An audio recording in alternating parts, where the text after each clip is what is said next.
Hi, I'm Jacci Pillar. Welcome to Talk-ist, where we're all tangents, all topics, all trivia, and a show about everything and nothing. And today I am with the awesome Jess Cochran, actress, singer, all-rounder, disability advocate, and glamazon on wheels. And we'll start by saying, you did what? Yes, so interesting fact about myself is that I'm not completely innocent. I have done a model photo shoot where I was a bit of a seductress dominatrix in the photo shoot, which was great fun. This is awesome stuff. I mean, often we find that with disabled people that people get a bit defensive when we do anything that's a little bit sexy.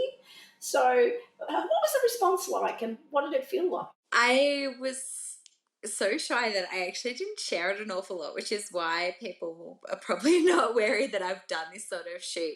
I have done other ones where I've been completely covered in glitter, like from my head right down to my belly button, and that's been something that I've shared about and got an amazing response from those sorts of things. So generally it's actually been really good. So I've been really glad that I've been able to show that you can be sexy and disabled, like they don't have to be separated. Interesting, because, like when I did the underwear campaign, it was sort of like, oh, because again, I'm older than 35. So there was a whole, and also, autistic. So there was a bit of interesting commentary about that. In terms of that shyness, it's all of us are shy. All of us have insecurities about our bodies. How is that evolving now, and how much more do you embrace this side of yourself since doing that photo shoot? Doing the first photo shoot that I did, which was one of the glitter ones, was something that a friend of mine prompted me to do as part of, I guess, building my self-esteem, because I was new to identifying as disabled and using a wheelchair, and I'd also, gained a lot of weight from medication, so I was feeling really self-conscious, and the ball just kept rolling from there. I just shone and had an amazing time. And so, then all of a sudden, I was getting more photo shoots and my confidence has just continued to grow.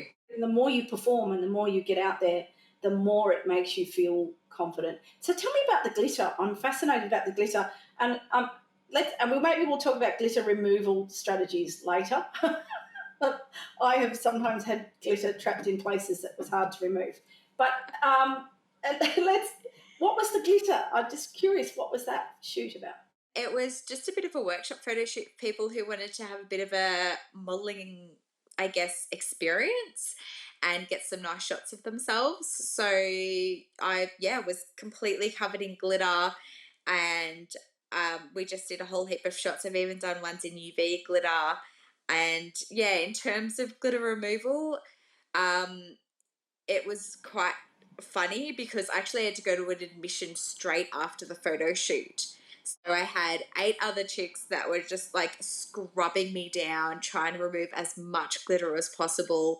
And then I went straight to the hospital, still trailing glitter wherever I went. And I had to call my mum and say, Mum, when you pick me up in the morning, you have to come super early before the cleaners because they are going to just kill me. There is glitter everywhere.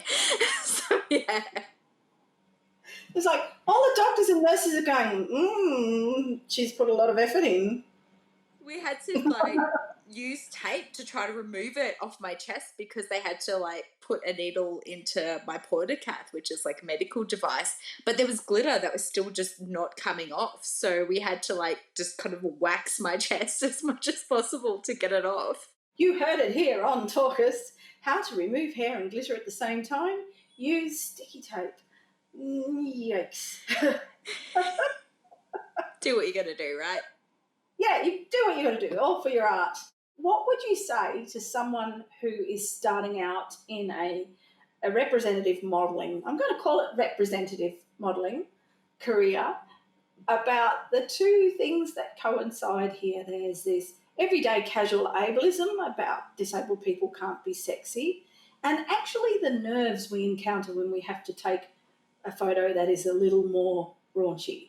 So have you got any tips that you can think of immediately for someone who might be thinking about doing this, or even doing it in a private space? Just make sure that you do what you can to be supported and feel comfortable. Choose a photographer who has a good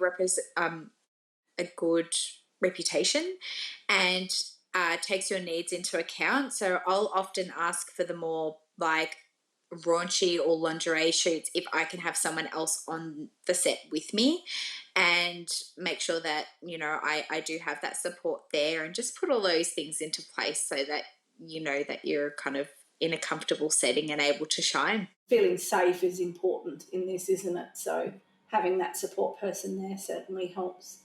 I had Pepper with me for my underwear shoot, my assistant's dog, but she wasn't much good. But she did make me feel safe. On that topic, does Riley come to photo shoots with you? And we probably didn't tell everyone who Riley is. Oh, actually, he has done a couple of photo shoots with me. We did some for some magazines and for another artistic shoot. So he's done a couple. He does love the camera, so I'm sure it'll probably happen a bit more in the future as well. And yeah, he's definitely great on set. He loves it. Yeah, I mean, Riley is the most delightful fluff and the most delightful assistant's dog, who is accredited with the same agency that my assistant's dog is accredited with. And yeah, there's often that, people say to me, does Pepper always come with me?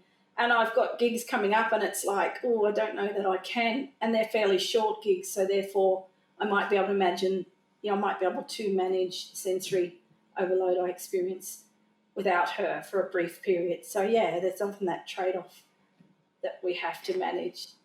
I don't take him with me everywhere. I do kind of, pick and choose, especially when it's something that is shorter or it might be a busy set as well. Thank you so much. This has been delightful. The Glamazon on Wheels, that was Jess Cochran on Talk-ist. Thank you.